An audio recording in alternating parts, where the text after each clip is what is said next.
ज्योतिष, जिसे सदियों से एक गंभीर वेदांग विज्ञान माना गया है, इस डिजिटल युग में जहां हर दूसरे पोस्ट में सितारे खराब हैं, काल सर्प दोष, आज का शुभ रंग जैसे शब्द गूंजते हैं। आजकल वेदांग ज्योतिष को लोगों ने क्या कर लिया है कि बहुत शॉर्ट फॉर्म में, यानी बहुत शॉर्ट फॉर्म में करने के बाद उसमें जो व्यक्ति अच्छी अच्छी बातों को तो छोड़ देता है, उस ज्योतिष को दोहन के रूप में इस्तेमाल करना शुरू कर दिया है। घर में बैठ के सिर्फ राशि फल देखते हैं और इसी को ज्योतिष समझ लेते हैं। जो रील भी यूट्यूब से कहीं ना कहीं गूगल से सर्च करके जो उपाय बताए जाते हैं, ऐसे ऐसे उपाय मैंने जिंदगी में कभी नहीं सुने जो उस पर बताए जाते हैं। भाई शुक्रवार के दिन आप शराब में अंगूठा डाल लो, आपका शुक्र मजबूत हो जाएगा। ये पागलपन नहीं तो और क्या है? ये नहीं हो सकता। तो ये लोग क्या करते हैं, शरारती जो लोग होते हैं वो ये सोचते हैं कि कितने लोग शराबी हैं, कितने ज्वारी हैं, कितने कैसे हैं, कितने ब्लास्ता प्रिय हैं, उनकी रेमेडी दे दे करके उन लोगों को क्या करते हैं, उनका जो एस्ट्रोलॉजी करने का तरीका है ना, वो कैलकुलेशन निकालते हैं। हाँ। कि कितने लोग नेगेटिव में जाकर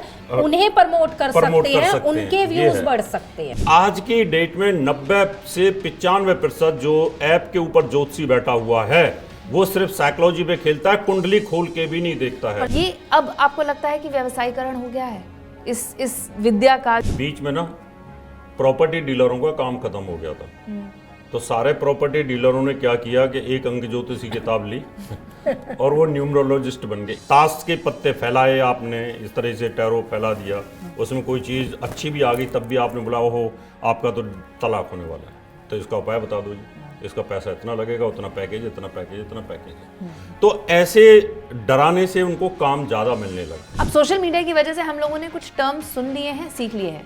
शनि की ढैया, राहु केतु का योग, काल सर्प योग। तो हमें ये मालूम है ये चीज़ जो है ये बहुत अच्छी नहीं होती। हर चीज हमारे कर्मों पर भी डिपेंड करती है। अगर आपके कर्म ही खराब होंगे, आपका भाव ही गलत हो, कोई रिजल्ट नहीं आएगा। ये पीढ़ी एक ऐसी है, जैसे कि हम बात भी कर रहे हैं, कि सब कुछ तुरंत चाहिए। अगर मेरा कोई एग्ज़ाम है, मैं आपके पास आऊँ और आप कहेंगे बहुत मेहनत करनी पड़ेगी, तुम्हारे राशियाँ ठीक नहीं हैं, तुम्हारे ग्रह ठीक नहीं बैठे हैं, तो मैं आधी डिमोरलाइज तो इसी में होगी। ज्योतिष ये नहीं है कि आपने डरा दिया किसी को और डराने के बाद में वो बेचारा और डिप्रेशन में चला गया, उसके बाद आपने पूजा पाठ किया, पैसा ले लिया, फिर कुछ नहीं हुआ, उसकी जिंदगी ही तबाह कर दी। जिंदगी तबाह करना भी ये बहुत बड़ा पाप है। नमस्कार, मैं हूं नंदिता कुडेशिया। बतरस में आपका स्वागत है। जिंदगी की भागदौड़ में हम सभी कभी ना कभी दिशा की तलाश में रहते हैं, एक ऐसी रोशनी जो अनिश्चितताओं के अंधेरे में हमारा हाथ थामकर आगे बढ़ाए। कभी ये दिशा हमें हमारे अनुभवों में मिलती है, कभी रिश्तों से और कभी कभी सितारों से भी। ज्योतिष, जिसे सदियों से एक गंभीर वेदांग विज्ञान माना गया है, जीवन की समझ और आत्मचिंतन का साधन रहा है, न कि भविष्य के डर का। लेकिन जैसे जैसे सोशल मीडिया का शोर बढ़ रहा है, इस विज्ञान के आसपास भी एक नई दुनिया बन गई है, जहां एक क्लिक पर राशिफल बदल जाता है, एक वीडियो में अशुभ योग का डर बैठा दिया जाता है। इस डिजिटल युग में जहां हर दूसरे पोस्ट में सितारे खराब हैं, काल सर्प दोष, आज का शुभ रंग जैसे शब्द गूंजते हैं, वहीं एक बड़ा सवाल भी खड़ा होता है कि क्या हम सचमुच ज्योतिष को समझ रहे हैं या सिर्फ उस भय को मान रहे हैं जिसे इंटरनेट ने जन्म दिया है। आज के बतरस में हम बात करेंगे ज्योतिष की असली परिभाषा, उसके वैज्ञानिक आधार और ये भी कि क्यों सोशल मीडिया ने इसे एक डर का बाजार बना दिया है। बात करने के लिए हमारे साथ दो ज्योतिषाचार्य मौजूद हैं। Doctor HS. रावत जी हमारे साथ हैं, इंटरनेट पे आपने इन्हें सुना होगा, और साथ ही हमारे साथ अंशु मल्होत्रा जी भी मौजूद हैं जो कि ज्योतिषाचार्य है। रावत जी, सबसे पहले मैं आपसे जानना चाहूंगी कि पौराणिक ढंग से अगर देखा जाए तो वेदांग विज्ञान माना जाता है ज्योतिष को, आज के संदर्भ में आप इसे क्या देखते हैं? देखिए, सबसे बड़ी बात है नंदिता जी, ज्योतिष वेदांग है, इसमें कोई डाउट नहीं है। इसलिए हमारे ऋषियों ने लिखा है कि ग्रहाधीनम जगत सर्वम, ग्रहाधीनम नराबरा, काल ज्ञानम ग्रहाधीनम, ग्रह कर्म फल प्रदा। यानी ये जो पूरा संसार है ना, ये ग्रहों के अधीन है और ग्रह भगवान के अधीन है। यानी हमारा जो शरीर है वेदांग के अनुरूप ये ग्रहों की रश्मियों से चलता है। यानी ऐसे समझो हम कठपुतली की तरह हैं, ऊपर जो हमारे 7 भौतिक पिंड हैं और 2 छाया ग्रह हैं, उनकी जो प्रभाव हमारे ब्रेन और हमारे मस्तिष्क के ऊपर होता है, उससे हमारे शरीर का जो मूवमेंट चलता है उसी से हम सोचते हैं, उसी से हमें हिंसा आता है, उसी से हमें प्यार आता है। ये वेदांग ज्योतिष बोलता है।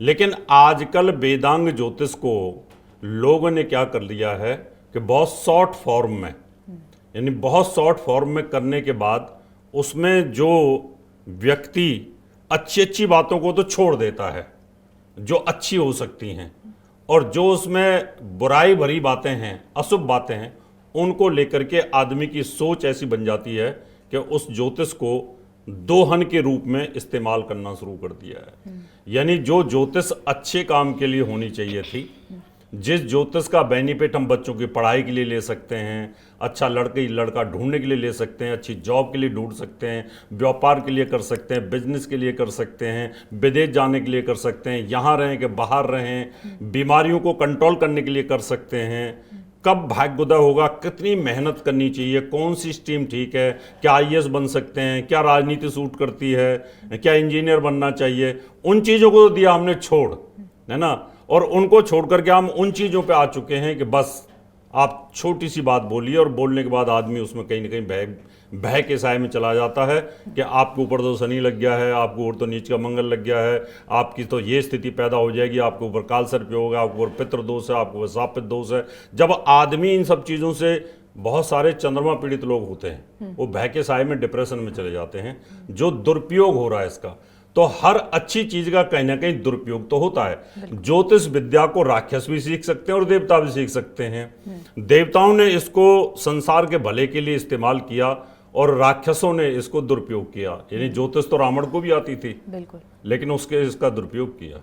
और ज्योतिष ऋषि वशिष्ठ को भी आती थी, और पाराशर जी को भी आती थी, वेद व्यास को भी आती थी, विश्वामित्र जी को भी आती थी, उन्होंने सदुपयोग किया।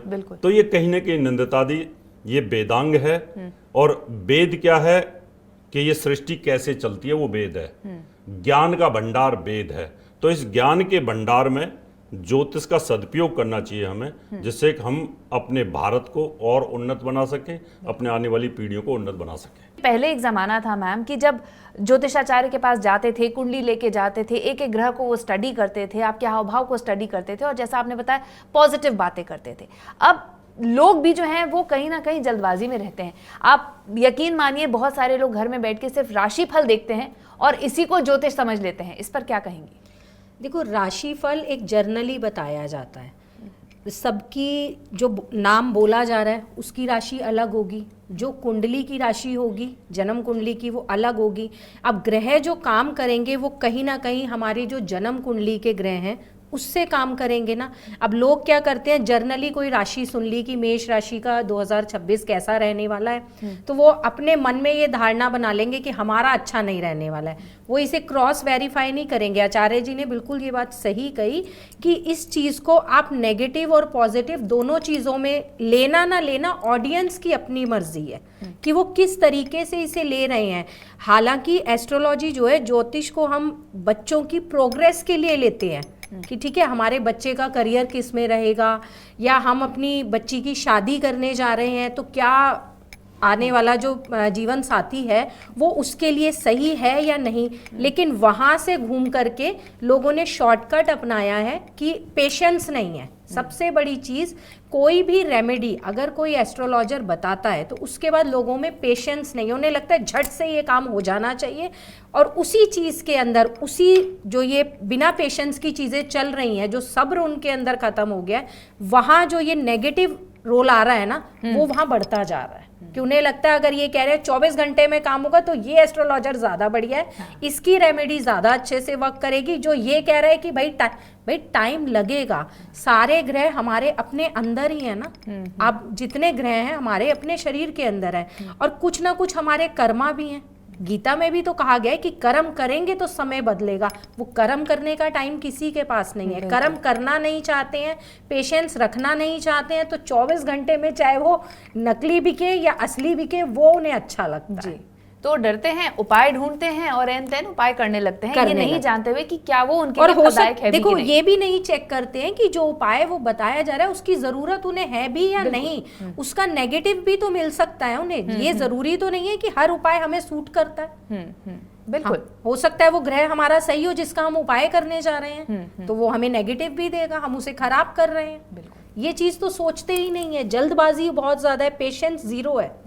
आचार्य जी, आपने कहा कि वेदों से निकल के आया है ज्योतिष, लेकिन ये एक बहुत बड़ी साइंस भी है। आपसे मैं अभी बैकस्टेज बात कर रही थी तो आपने बोला कि एक एस्ट्रोनॉमी जाना बहुत ज़्यादा ज़रूरी है ज्योतिषाचार्य को, तो उससे कहीं ना कहीं और गूढ़ हो जाता है ये ज्ञान। तो कुंडली, ग्रह योग और दशा, इन सब का वैज्ञानिक आधार क्या है, अगर आप समझा सके तो? बिल्कुल, मैं एकदम समझाऊंगा आपको नंदा जी, इसमें कोई दो राय नहीं है। अंतरिक्ष में सूर्य है, ग्रहों का राजा है, और उसके चारों तरफ सारे ग्रह घूम रहे हैं। आज के विज्ञान ने तो 92 ग्रह रिसर्च कर लिए, लेकिन हमारे पास पहले से भी थे ये इतने ग्रह।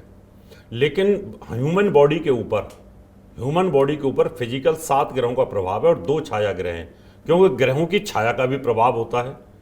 क्योंकि जैसे बड़ा पेड़ होता है, उसकी छाया के नीचे कोई पैदा नहीं होता, ऐसे ही जब छाया किसी बुरे ग्रह के हमारे ऊपर आती है तो उसका इफेक्ट आता है। तो इसका मतलब ये रहा कि यूनिवर्स में, एस्ट्रोनॉमी में, ये ग्रहों की गति चल रही होती है, ग्रहों की मूवमेंट चल रही होती है, और उन ग्रहों का संपर्क हमारी बॉडी के साथ लिंक में होता है 12 राशियों के साथ में।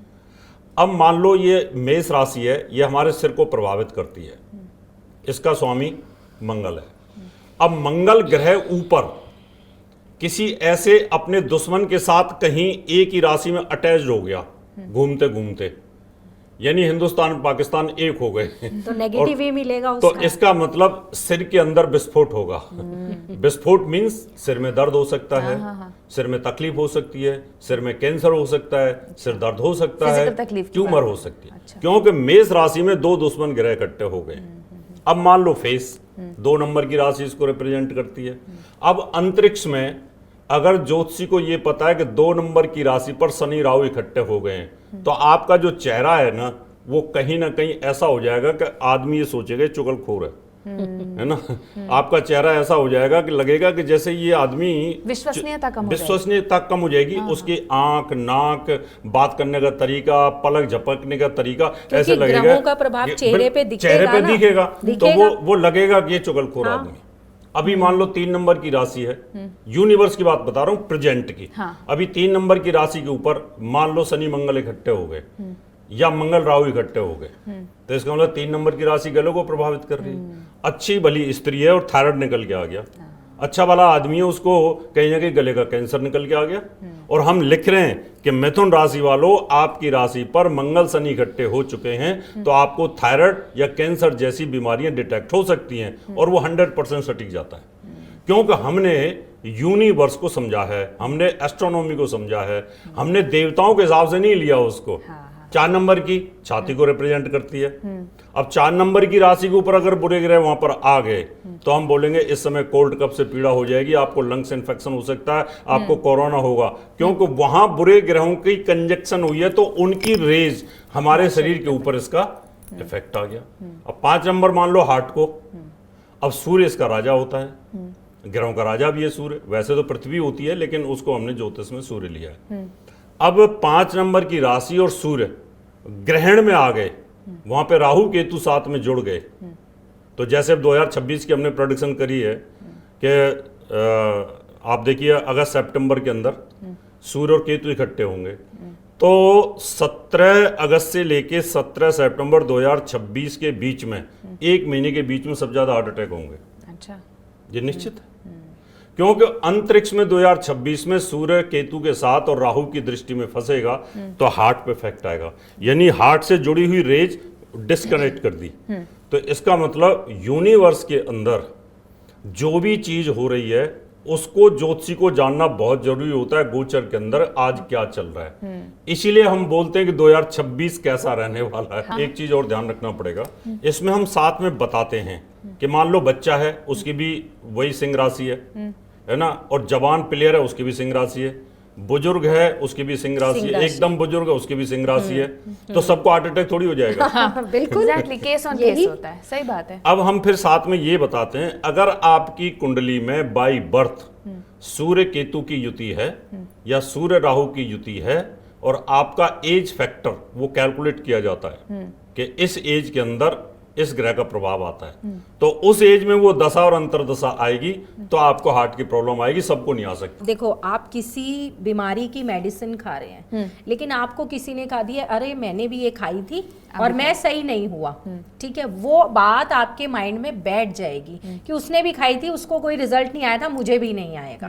तो इसीलिए इस तरफ ना जा करके थोड़ा सा अगर किसी को भी ये भ्रम या डर पैदा होता है राशि को सुनने से, राशि बताई जाती है जर्नली, जो बात मैं बार बार जैसे कि रिपीट कर रही हूँ, आप अपनी किसी अच्छे आचार्य से, एस्ट्रोलॉजर से कुंडली दिखवाएं कि कहाँ क्या परिस्थिति बन सकती है। हो सकता है वो परिस्थिति आपके कुंडली में आए ही नहीं और आप बिना वजह ही डर के परेशान हो रहे हैं। तो ये दिखाना, ये चेक करना बहुत जरूरी है। तो ये सोशल मीडिया जो आ गया है, ये इसने सरल बना दिया है जीवन या फिर कहीं ना कहीं कॉम्प्लिकेट कर दिया है, गलत दिशा में ले जा रहा है ज्योतिषाचार्य को? सोशल मीडिया के फायदे भी बहुत हुए हैं और नुकसान भी बहुत हुए हैं। जो लोग नुकसान के बारे में सोचते रहते हैं हर वक्त कि हम कैसे डराएं पब्लिक को और कैसे अपने आप को प्रमोट करें, वो लोग तो रिसर्च करते हैं नेगेटिव चीज़ों को कि हम कैसे ज्योतिष का दोहन करके, दुरुपयोग करके और किस प्रकार से हम शुक्र को मजबूत कर सकते हैं। बिल्कुल, क्योंकि हम सब जानते हैं भय जो है ना, भय एक ऐसी चीज है जो डराकर व्यूज कैसे बढ़ाए जा सकते हैं, है ना। अब आप एक चीज बताइए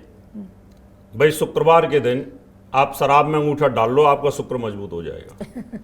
ये पागलपन नहीं तो और क्या है? ये नहीं हो सकता। लेकिन क्या है कि लाखों व्यूज जाएंगे क्योंकि शराबी तो लाखों हैं। तो वो तो देखेंगे कि भाई अगर मेरे को, मैंने तो पीनी है रोज और पी करके अगर अंगूठा डाल ही लूं तो मेरे पास तो पैसा आएगा। तो ये लोग क्या करते हैं, शरारती जो लोग होते हैं वो ये सोचते हैं कि कितने लोग शराबी हैं, कितने ज्वारी हैं, कितने कैसे हैं, कितने ब्लास्ता प्रिय हैं, उनकी रेमेडी दे दे करके उन लोगों को क्या करते हैं, जो एस्ट्रोलॉजी करने का तरीका है ना, वो कैलकुलेशन निकालते हैं कि कितने लोग नेगेटिव में जाकर उन्हें प्रमोट कर सकते हैं, उनके व्यूज बढ़ सकते हैं। जैसे मैंने कहा, भय एक ऐसी चीज होती है जिससे हर इंसान जो है वो वश में आ सकता है, उसके निवारण के लिए इंसान कुछ भी करेगा। तो ऐसे में क्या परोसा जा रहा है, ये बहुत जरूरी है, बहुत जरूरी है। बिल्कुल। तो ये रिस्पॉन्सिबिलिटी बहुत सारे लोगों के ऊपर भी है जो अपने आप को ज्योतिष कहते देखो, हैं। अगर परोसने वाला इस रिस्पॉन्सिबिलिटी को नहीं समझ रहा है तो फिर उसे देखने वाला समझे, ठीक है। हाँ, दोनों परोसने वाला कहीं ना कहीं सिर्फ अपना फायदा देख रहा है, अपनी कैलकुलेशन बिठा रहा है। अगर उसे समझ नहीं आ रहा है तो जो देख रहा है फिर वो इस चीज का ध्यान रखे कि ऐसा नहीं जो सोशल मीडिया पर बस दिख रहा है, जैसे अभी बोला, ऐसी भी रील्स आती हैं कि शुक्र मजबूत करना है तो हर फ्राइडे ड्रिंक कर लो। अब भाई जो नहीं भी पीता होगा वो इस लालच में शुरू कर देगा या बहाना ढूंढ लेगा, और उसकी वाइफ भी अगर रोकेगी, घर की लेडीज मना करेगी तो वो दिखाएगा, देखो ये एस्ट्रोलॉजर बोल रही हैं, शुक्र भी अच्छा होगा मेरा। तो हर चीज हर वे में सही नहीं है। बिल्कुल। इस एस्ट्रोलॉजी को जितना पहले अगर आप देखेंगे, जो पुराना समय था, जितनी पॉजिटिविटी से लाया जा रहा था, उतना ही अब नेगेटिव वे में ले जाया जा रहा है, क्योंकि लोग नेगेटिव को सुनना भी पसंद करते हैं। उन्हें, मैंने अभी बोला, पेशेंस नहीं है, जल्दी के चक्कर में वो नेगेटिव भी लेने को तैयार है, रिजल्ट तब भी कुछ नहीं है, जीरो ही है। आचार्य जी, आप काफी वक्त से इस विद्या को पढ़ रहे हैं, लोगों की मदद भी कर रहे हैं, ये अब आपको लगता है कि व्यवसायीकरण हो गया है इस विद्या का, जो कि बहुत ही पायस कही जाती थी, लोग खास तौर पे जाया करते थे और जैसा आपने बोला भविष्य की अच्छी चीज़ों के लिए जाया करते थे। अब ये व्यवसायीकरण हो गया है, हर चीज़ में उपाय बताया जाता है, उपाय का एक पैकेज होता है और लोग खुशी खुशी देते हैं, क्योंकि सबको अब सरल जीवन चाहिए और कम टाइम में चाहिए। सबसे बड़ी बात है नंदा जी, क्या हुआ है कि बीच में ना प्रॉपर्टी डीलरों का काम खत्म हो गया था। तो सारे प्रॉपर्टी डीलरों ने क्या किया कि एक अंक ज्योतिषी किताब ली और वो न्यूमरोलॉजिस्ट बन गए। एक किताब है, उसको पढ़ लो आप 1 से 9 नंबर तक, और उनके कंजंक्शन आपस में बना करके, बहुत इजी है। यानी आप 4-5 दिन में आप सीख जाओगे, 1 हफ्ते में टैरो सीख जाओगे आप, ठीक है ना। और जितने भी ब्यूटी पार्लर वाली लड़कियां थीं या फैशन डिजाइनर थी, उनको लगा काम नहीं चल रहा, चलो ये सीख लो, है ना। तो धीरे धीरे क्या हुआ कि बहुत सारे काम जो धंधे ठप हुए, वो सब सारे सारे ज्योतिष में कन्वर्ट हो गए। ज्ञान उनको पूरा था नहीं, अधूरे ज्ञान में कन्वर्ट हुए, और अधूरे ज्ञान में उनकी मेंटलिटी ये थी कि सिर्फ लोगों को लूटना है, बताना कम, लूटना ज्यादा, डराना है किसी भी तरीके से। ताश के पत्ते फैलाए आपने, इस तरह से टैरो फैला दिया, उसमें कोई चीज अच्छी भी आ गई तब भी आपने बोला ओहो आपका तो तलाक होने वाला है, तो इसका उपाय बता दो जी, इसका पैसा इतना लगेगा, उतना पैकेज, इतना पैकेज, इतना पैकेज है। तो ऐसे डराने से उनको काम ज़्यादा मिलने लगा। बहुत सारे लोग इसमें ऐसे घुसे कि जिनका कोई खानदानी काम नहीं था, जिन लोगों को इस विद्या से कोई मतलब नहीं था, जो सिर्फ कंप्यूटर के सॉफ्टवेयर से प्रोडक्शन करते हैं, सिर्फ कंप्यूटर खोल रखा है, उसमें कुंडली डाली और उसमें जो लिखा आ रहा है वही वो बोले जा रहे हैं। उनसे 27 नक्षत्रों के नाम अगर पूछ के देख लो तो वो 27 नक्षत्रों के नाम नहीं बता सकते कि उनके नक्षत्र कौन कौन से हैं। तो इस वजह से बहका वातावरण बना और ये हर फील्ड में बना जी। ज्योतिष में तो बना ही, ये डॉक्टर के फील्ड में बना। क्यों? डॉक्टर बहुत ज्यादा हुए। अभी अच्छी भली महिला है, नॉर्मल डिलीवरी हो सकती है ना। अल्ट्रासाउंड क्या हुआ, बच्चा उल्टा हो तो पॉटी कर गया तो ऑपरेशन करना पड़ेगा। अच्छी भली स्त्री के पेट को चीर देते हैं। ऐसे हर फील्ड के अंदर हुआ है ये, लेकिन ज्योतिष में कुछ ज्यादा हुआ, क्योंकि ज्योतिष में कुछ ऐसे लोग घुसे जिनको ये लगा कि ये तो काम अच्छा है, खर्चा तो आराम से चल ही सकता है। डरा करके थोड़ा खर्चा ज्यादा निकल जाता है, लेकिन ये पाप है। क्या है? ये पाप है। ये प्रभु की विद्या है, प्रभु के नाम पर, प्रभु के ग्रह दिए, उनके नाम पर अगर आप किसी को डराते हो तो बहुत बड़ा पाप है। अगर आप मंदिर के नाम पे, पूजा के नाम पे, किसी के नाम पर भी इस प्रकार से डराते हो तो सबसे बड़ा पाप है। इससे तो अच्छा है कि आप कोई 2 नंबर का काम करोगे तो वो ठीक है, फिर कम से कम पाप तो नहीं लगेगा। तो इसलिए जो डराया जा रहा है ना, इसमें वो लोग डराने वाले पैदा हुए हैं जिनका ये पहले ना कोई खानदानी काम था, ना पढ़ाने का काम था, ना इन्होंने प्रॉपर कोर्स किया हुआ है, तो वो लोग इसमें आगे आगे। अब सोशल मीडिया की वजह से हम लोगों ने कुछ टर्म्स सुन लिए हैं, सीख लिए हैं। शनि की ढैया, राहु केतु का योग, काल सर्प योग। तो हमें ये मालूम है ये चीज़ जो है ये बहुत अच्छी नहीं होती। अगर इसके आसपास भी हमारी राशि के बारे में हम कहीं भी सुन लेते हैं तो हमें लगता है ये डरने वाली चीज़ है, इसका उपाय करना चाहिए। आप लोगों से कुछ कहना चाहेंगे इस पर? देखो, मैं लोगों से ये ज़रूर कहना चाहूँगी कि अगर आपको कोई भी कहता है कि शनि की महादशा या शनि की 7.5 चल रही है, तो हर चीज़ हमारे कर्मों पर भी डिपेंड करती है। अगर आपके कर्म ही खराब होंगे, आपका भाव ही गलत होगा, जैसे कि अभी आचार्य जी ने भी बताया, तो अगर भाव गलत है, आप कुछ भी कर लो, कहीं भी जाकर कर लो, कोई रिजल्ट नहीं आएगा। पहले अपने कर्म अच्छे करिए, मत जाइए किसी एस्ट्रोलॉजर के पास, नहीं कोई समझ में आ रहा है, लेकिन डरिए भी मत। जो कर्म है, गीता को पढ़िए, उससे अच्छा ज्यादा फिर वो है जो कर्म उसमें प्रधान बताए गए हैं, वो कर्म करिए। अगर डर कर शनि की 7.5 यहाँ पर तेल दान कर दीजिए या ये कर दीजिए और डर के भाव से कर रहे हैं तो रिजल्ट तब भी नहीं आने वाला है। तो उससे अच्छा आप करिए ही मत। ये बहुत ज़रूरी है लोगों को समझना कि वो खाली सुनते हैं और कर देते हैं। आचार्य जी, ये भी मैं जानना चाहूँगी कि अब लोग आते हैं अपने करियर के बारे में पूछने के लिए, अपने रिलेशनशिप के बारे में पूछने के लिए। जैसा कि मैम ने कहा, खुद मेहनत नहीं करते, लेकिन अगर यदि किसी ज्योतिष ने कुछ बता दिया उनको तो उससे भय पैदा हो जाता है, अपने आप में कॉन्फिडेंस लो हो जाता है। ये पीढ़ी एक ऐसी है, जैसे कि हम बात भी कर रहे हैं, कि सब कुछ तुरंत चाहिए।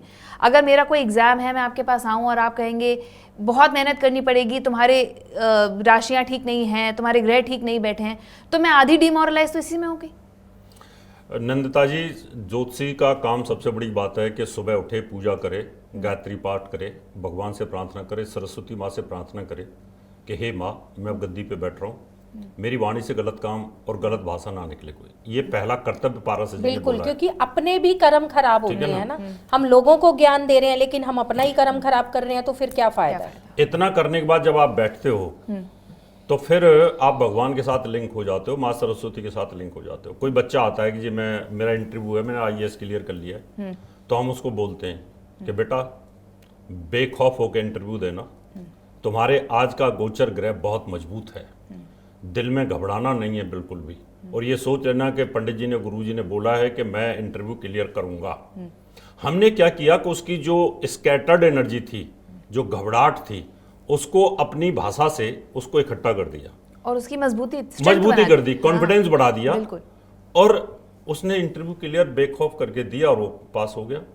इसका मतलब ये रहा कि हमारी जो वाणी होती है, ज्योतिषी की जो वाणी होती है, देवज्ञ की जो वाणी होती है, उसमें बहुत कुछ उसकी वाणी पर निर्भर करता है। क्योंकि अगर आप देखिए कोई किसी बच्चे को ये बोला तो उसके माइंड में ये सेट कर दिया ना कि बेटा तुम कर सकते हो, तुम्हें घबराना नहीं है, डरना नहीं है, ठीक है। वो माइंड में उसके जब सेट हो जाएगा तो वो नेगेटिविटी, वो डर वो छोड़ देगा।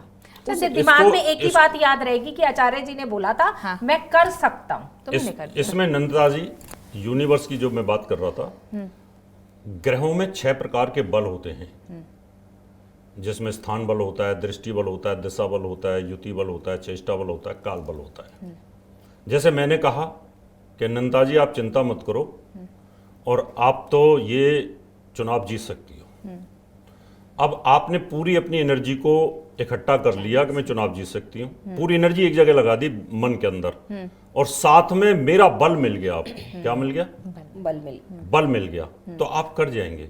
तो ज्योतिष में क्या होता है, देवज्ञ के ऊपर, ज्योतिषी के ऊपर बहुत बड़ा ये निर्भर करता है कि वो किस प्रकार से किसी को ऊंचा उठाता है। मैंने कहा तुम गरीब हो ना, आज तुम करोड़पति बनोगे, ये तुम्हारी कुंडली में लिखा हुआ है। वो इस विश्वास के संग मेहनत करने लग जाएगा कि और मुझसे वो बनेगा। आचार्य और जी वो ने कहा है। बनेगा। अगर आपने उसे डीमोटिवेट कर दिया ये कह के कि तू कुछ नहीं तुम्हारे कर साल सकता, तो बड़े खराब जा रहे हैं। अगर वो अच्छा भी करने जाएगा ना तो उसके मन में ये सवाल रहेगा, मुझे आचार्य जी ने बोला है या फलाने एस्ट्रोलॉजर ने मुझे बोला है, मैं नहीं कर सकता यार, मैं कर ही नहीं, वो ही जैसे चीज मैंने आपको करने कहा ना लगेगा। कि ग्रहाधीनम जगत सर्वम, पूरा जो जगत है ग्रहों के अधीन है, और ग्रहाधीनम नराबरा, यानी ग्रहों के अधीन मनुष्य जानवर सब हैं। सब है। और ये जो मैंने बताया ना कि जाओ तुम करो और तुम सपोर्ट करोगे, ये जानवरों पे भी इम्प्लीमेंट होता है। आपने घोड़े को बोला बेटा चिंता मत कर, पार कर जा नदी को, तो कर जाएगा वो डरेगा नहीं। बैल को बोला आपने, हाथी को बोला आपने, किसी पालतू जानवर को बोला, कुत्ते को बोला, वो उस काम को कर लेता है। इसका मतलब ये रहा कि मनुष्य जीवन पे ज्योतिष का बहुत बड़ा प्रभाव है, बशर्ते कि देवज्ञ इस बात को जान जाए कि मुझे इस व्यक्ति को ऊपर उठाना है। अगर मैं उसको डरा दूंगा, बहुत अच्छी बात आपने बोली कि इसको कहने के 2 तरीके हैं। आप ये भी कह सकते हैं कि तुम्हारे आने वाले 10 साल तो बहुत खराब है, उसके बाद किस्मत चमकेगी, या आप ये कहेंगे तुम मेहनत कर, आज तुम बन जाओगे करोड़पति। तो 2 बातों को कहने के 2 तरीके हैं। इसका वैज्ञानिक आधार भी अगर आप कहोगे तो मैं बताऊंगा इसको। इसका वैज्ञानिक आधार है कि जैसे ऊपर से रेज आ रही है, और रेज आ रही है डिप्रेशन वाली, कि मैं डिप्रेस हूं, मैं पढ़ नहीं पाता, मेरा कंसंट्रेशन नहीं बन पाता, और मैंने उस रेज को खत्म करना है और मैंने उसको पॉजिटिव में कन्वर्ट करना है। मैंने उसको उपाय दिया, मैं कहा बेटा ध्यान लगा, पूजा पाठ कर और अपने कॉन्फिडेंस को बिल्डअप कर, अपनी ऑरा को स्ट्रॉन्ग कर ले। जब आपने अगर मंत्र जाप किया और उपाय किया तो आपने नेगेटिव रेज को बाईपास कर दिया। नेगेटिव रेज बाईपास हुई, आपका डिप्रेशन खत्म हुआ और आप दोबारा से बहुत अच्छा पेपर क्लियर कर जाते हो। विपरीत परिस्थिति में, विपरीत परिस्थितियों में भी आप कामयाब हो जाते हो। तो ये ज्योतिष है। ज्योतिष ये नहीं है कि आपने डरा दिया किसी को और डराने के बाद में वो बेचारा और डिप्रेशन में चला गया, उसके बाद आपने पूजा पाठ किया, पैसा ले लिया, फिर कुछ नहीं हुआ, उसकी जिंदगी ही तबाह कर दी। जिंदगी तबाह करना भी ये बहुत बड़ा पाप है। तो जैसे मैम अभी आप भी बोल रही है, सर भी कह रहे हैं कि ये बातें जो कही जाती हैं कॉन्फिडेंस बढ़ाने की, माँ बाप और घर वाले भी कह रहे होते हैं कि नहीं आप कर सकते हो, हमें आप पे भरोसा है। लेकिन अगर हम किसी ज्योतिषाचार्य या किसी विद्वान के पास जाते हैं तो हम उम्मीद रखते हैं कि उसकी पूरी साइंस और उसकी पूरी पढ़ाई जो है वो हमें गाइड कर रही है। तो ये दारोमदार ज्योतिषाचार्यों के ऊपर ज्यादा है। बिल्कुल बिल्कुल होता है। देखो एक छोटी सी मैं इसमें एक एग्जांपल दूंगी। एक लेडीज़ एक एस्ट्रोलॉजर के पास आई कि मुझे कहा गया है कि मंगल खराब है और मुझे गुस्सा बहुत आता है, मैं अपनी वाणी पे कंट्रोल नहीं रख पाती हूँ और इस वजह से मेरे घर में बहुत लड़ाई झगड़ा कलेश रहता है। उन आचार्य जी ने उन्हें बोला ठीक है मैं तुम्हें कुछ देता हूँ, पाठ करके पढ़ के ऐसा कुछ तुम्हें दूंगा कि तुम्हारा गुस्सा शांत हो जाएगा। उन्होंने एक शीशी उन्हें पकड़ा दी कि जब भी तुम्हें गुस्सा आए सिर्फ तुम इसे 2 बूंद अपने मुंह में डालना और 10 सेकंड के लिए बोलना मत, चुप रहना। उसने ऐसा ही कुछ दिन करा। कुछ दिन ऐसा ही करने के बाद वो दोबारा आई कि मेरे घर में तो शांति हो गई, कोई कलेश कोई लड़ाई झगड़ा नहीं है, आपका जो ये उपाय था जो भी आपने करके मुझे दिया बहुत कारगर है। बाद में उन्होंने बोला कि इसमें कुछ है ही नहीं, ये तो पानी दिया था मैंने तुम्हें, सिर्फ 10 मिनट तुम्हें शांत रहने के लिए मैंने ये एक योजना वो करी थी कि तुम 10 मिनट शांत रहो। अगर मैं तुम्हें ये कहता कि तुम्हारा मंगल बहुत खराब है, तुम्हारा बहुत बड़ा नुकसान हो सकता है, ये हो सकता है, तो तुम उस चीज को नहीं समझती, तुम डर जाती। ठीक अच्छी बात है। तुम डर जाती। मैंने तुम्हारे लिए कोई दूसरा रास्ता निकाला। अब तुम खुद ही कह रही हो कि मुझे गुस्सा आता है तो मैं ये 2 बूंद डाल लेती हूँ और 10 मिनट शांत रहती हूँ। हाँ। तो मंगल कहीं ना कहीं उनके कहने का प्रभाव पड़ा ना कि किस पॉजिटिविटी से उन्होंने उस बात को उसके आगे रखा, समझाने का एक अलग तरीका ढूंढा। तो बहुत सारी चीजें एस्ट्रोलॉजर पे डिपेंड करती हैं। सर आपने अभी बात में बोला था कि अब लोग खाली कंप्यूटर में फीड करते हैं और जो वहाँ लिखा होता है पढ़ के बता देते हैं। अब तो मुझे लगता है मनुष्यों की ज़रूरत भी नहीं है क्योंकि अब AI आ गया है। AI ज्योतिषाचार्य आ गए हैं, ऐप्स आ गई हैं जहाँ पे ह्यूमन इंटरेक्शन कम हो गया है। इस विद्या को समझने वाले जो लोग बैठे थे, जो 1 to 1 बैठकर पर्सनली आपकी प्रॉब्लम समझते थे, पर्सनली आपके ग्रहों को स्टडी करते थे, वो तो खत्म हो गया। इसे कैसे देखते हैं आप? अभी क्या है कि जितनी भी ऐप आ गई हैं, इन ऐपों ने काफ़ी हद तक ज्योतिष को बहुत डैमेज किया है। होता क्या है, ऐप पर जो लोग बैठे होते हैं दिखाई तो देते नहीं है, वो साइकोलॉजी पे खेलते हैं सिर्फ। कुंडली पढ़नी भी नहीं आती है उनको, कंप्यूटर भी नहीं खोलते हैं। आपने बोला पंडित जी मेरी डेट ऑफ बर्थ फलाना फलाना है, कहता अच्छा अच्छा अच्छा ठीक है, तम्बाकू खा के बैठे हुए ये ठीक है ना। और उसके बाद उसने बोला बताओ मेरी शादी नहीं चल रही है, अच्छा तुम्हारी शादी इसलिए नहीं चल रही है, तुम्हें ये प्रॉब्लम है, तुम्हें वो प्रॉब्लम है। टाइम पास करते रहते हो, क्योंकि जितना टाइम पास करेंगे, जितना दूसरे की सुनेंगे तो पैसा बनेगा उनका। आज की डेट में 90 से 95% जो ऐप के ऊपर ज्योतिषी बैठा हुआ है वो सिर्फ साइकोलॉजी पे खेलता है, कुंडली खोल के भी नहीं देखता है। और सबसे बड़ी बात उन्हें ये पता होता है कि कोई ना कोई एक बात मेरी क्लिक कर जाएगी। जब मैं 10 बात बोलूंगा तो कोई एक तो क्लिक कर जाएगी। आप कितने दिन तक साइकोलॉजी पे खेलोगे? अंत में वो काम तो होता नहीं है। फिर वो लोग हमारे पास आते हैं, फिर बताते हैं कि हम ऐप पर हमने बात करी थी, हमें ऐसे बोला वैसे बोला। फिर जो ऐप वाले ज्योतिषी हैं उनकी अपनी कुंडली मिलवाने के लिए हमारे पास आते हैं। फिर हम करते क्या हो, कहते ज्योतिषी हूँ मैं, तुम खुद को नहीं बुलाते। बोले जी हम तो ऐप पे बैठे होते हैं। इंटरव्यू किसी और का दिला देते हैं, फिर खुद ऐप पे बैठ जाते हैं, उसमें बोल करके बता देते हैं। तो इन ऐपों ने ज्योतिष का बहुत बड़ा नुकसान इस समय कर रखा है। और जो रील पर जो रील बनाई जाती हैं, जो रील भी यूट्यूब से कहीं ना कहीं गूगल से सर्च करके जो उपाय बताए जाते हैं, ऐसे ऐसे उपाय मैंने जिंदगी में कभी नहीं सुने जो उस पर बताए जाते हैं, और उससे लोग भ्रमित होते हैं और उससे बड़ा ज्योतिष का नुकसान हो रहा है। तो ये रील जो होती हैं आजकल वायरल होने का बहुत आसान माध्यम बन गया है कि आपने कुछ एक बोला और वो वायरल हो गया। वो तो एक तरह से ये एक मार्केट हो गई है कि यहाँ डर बेचोगे तो व्यूज मिलेंगे, यूट्यूब के चैनल अच्छे चलेंगे, सब्सक्राइबर बढ़ेंगे और अच्छा रेवेन्यू आएगा। और आर्टिफिशियल इंटेलिजेंस को कैसे देखते हैं आप? दोनों से एक एक करके मैं जानना चाहूँगी, क्योंकि हम सब जानते हैं कि आर्टिफिशियल इंटेलिजेंस उसी चीज़ से बनाया गया है जो उस कंप्यूटर में फीड है। जो डेटा हम फीड करते हैं आर्टिफिशियल इंटेलिजेंस उसी से बन के आता है। तो ये क्या किसी का भविष्य बना देगा? ये तो पर्सनलाइज भी नहीं होता। देखो, इससे एस्ट्रोलॉजी का कोई लेना देना नहीं, वो तो एक सॉफ्टवेयर हो गया। ठीक है कि आपने उस सॉफ्टवेयर को एक लैपटॉप में या कंप्यूटर में डाउनलोड कर दिया। वो क्या समझेगा कि कितने नक्षत्र हैं, कितने ग्रह हैं, कौन सा ग्रह कहाँ किस हाउस में सही रिजल्ट देता है, किस हाउस में नेगेटिव रिजल्ट देता है, ये उसे कैसे समझ आएगा?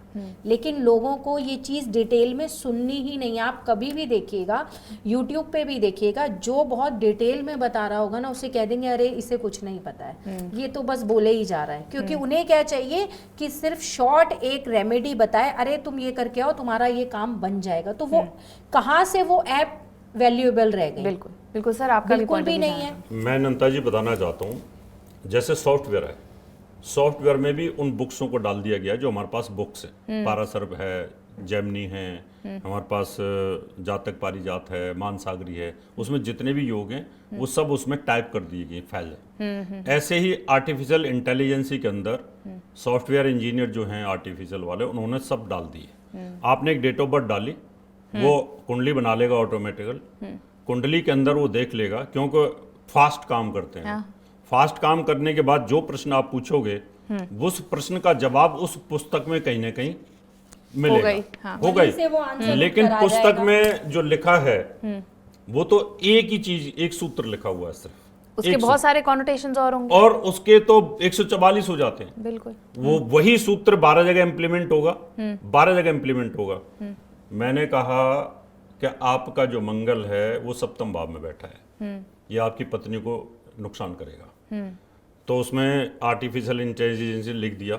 लेकिन वही मंगल मान लो आपके सेकंड हाउस में बैठा हो, वही मंगल संतान के घर में बैठा हो, वही मंगल कहीं और बैठा हो, तो वो वहां पर एक्यूरेट प्रोडिक्शन नहीं दे पाएगा। जबकि वो 12 जगह तो देगा ही देगा, और उसके साथ शनि बैठ जाए तो उसकी मल्टीपल प्रोडिक्शन चेंज हो जाएगी, और राहु भी बैठ गया तो और हो जाएगी और हानिकारक हो जाएगी। चीज और भी है कि सपोज करिए हमने बोल भी दिया कि 7th हाउस में बैठा है, अब आपके पार्टनर के कौन से हाउस में बैठा है वो कैसे पता लगेगा? और कब वहां से निकल रहा है क्या पता, कुछ ही वक्त में निकलने वाला हो, उपाय की जरूरत भी ना हो। या फिर पार्टनर के ऐसे हाउस में बैठा हो जहां से आपको नुकसान ही नहीं दे रहा हो। जब दो लोग मिलते हैं, शादी होती है, तो उनके उनके भी तो ग्रह देखे जाते हैं। अब वो सिर्फ जो ऐप है, जो सॉफ्टवेयर है, सिर्फ आप ही की कुंडली को एनालाइज करके सिर्फ रेमेडी बता रहा है, तो वो रेमेडी क्या सभी पे वर्क करेगी? चलिए मैम ये बताइए कि अच्छे ज्योतिषाचार्य का चयन कोई कैसे करे? देखिए, आप उनसे मिलिए, उनके पास जाइए, उन्हें समझिए और ये देखिए कि उन्हें कितनी गहराई तक चीजें पता हैं। वो डिटेल कितनी ग्रहों पर आपको बता सकते हैं कि किस हाउस में किस ग्रह का क्या रिजल्ट है। पहले समझना ये होगा, तभी आप समझ पाएंगे कि एस्ट्रोलॉजर अच्छा है या नहीं है। अगर वो आपको सिर्फ ये कह रहा है कि आप आइए मेरे पास और इतनी मेरी फीस है और लैपटॉप सामने रख कर बैठा है, रेमेडी उसने बताई और साथ में मेरे से ये 4 चीजें भी उसने दिखाई और ये लेकर जाइए, तो वही समझ जाइए कि वो फेक है। वो सिर्फ अपनी एक मार्केट लगाकर बैठा है बेचने के लिए। गीता में ये भी कहा गया है कि अगर प्रश्न का सही उत्तर चाहिए तो प्रश्न सही पूछो। तो सर कैसे ढूंढें, क्या प्रश्न पूछें और किस उत्तर के जवाब रखें? मैं आपको सीधी सीधी रेमेडी बताता हूँ। आप किसी ज्योतिषी के पास जाइए, कुंडली रख दीजिए। कुंडली रखने के बाद बोलो कि गुरुदेव पंडित जी आप ये बताइए मेरा समय कैसा चल रहा है और पिछले 6 साल मेरे कैसे रहे। ठीक है ना? जो पीछे का इतिहास बता सकता है आपका महीने के हिसाब से या साल के हिसाब से, तो इसका मतलब उसको नॉलेज है। वो वर्तमान भी बताएगा फिर कि आज की डेट में आप कैसा चल रहा है। और जो पास्ट और वर्तमान बता सकता है उसका फ्यूचर भी सटीक होगा।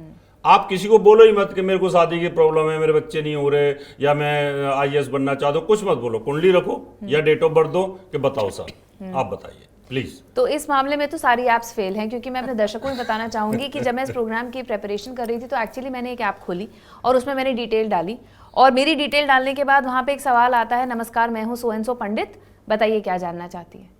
तो मुझे लगा नहीं ऐसे कुछ प्रश्न नहीं है, पर जैसे आपने कहा कि अब यही गड़बड़ है। तो ये गड़बड़ है। ये गड़बड़ है कि आप क्या जानना चाहते हो। अगर किसी ने पूछ लिया पंडित जी मेरे को ये प्रॉब्लम है, तो उसके लिए तो इजी हो गया ना। हाँ। वो तो बहुत इजी है, वो समाधान ही सारा ढूंढ रहा है, वो तो तुरंत इजी हो गया। और आपने अगर ये बोल दिया देखो जी बात सुनो, कुंडली आपके सामने रखी और आप बताइए, अगर उसने आपके 80% भी सही बता दिया तो बेस्ट एस्ट्रोलॉजर है वो, बेस्ट एस्ट्रोलॉजर है। आपको 80% सही डिटेल बता तभी दिया। पता लगेगी ना कि वो कितना जानता जानता इसके है, बारे में। कितना जानता है, उसकी नॉलेज कितनी है, कितनी गहराई है, ये तभी पता लगेगा।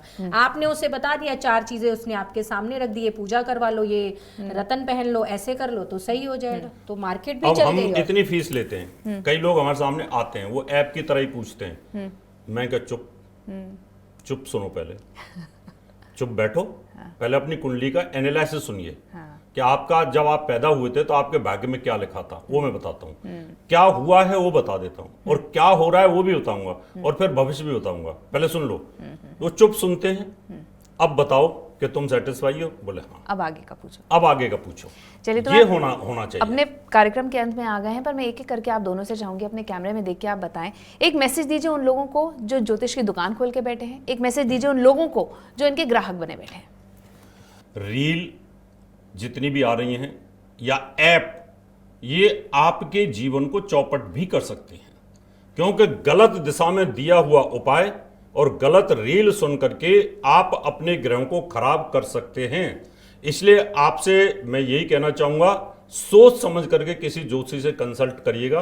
टेक्निकल चीजें कभी नहीं बता पाएंगी आपको, एआई या ऐप कभी नहीं बता पाएंगे कि आपके फ्यूचर में क्या है।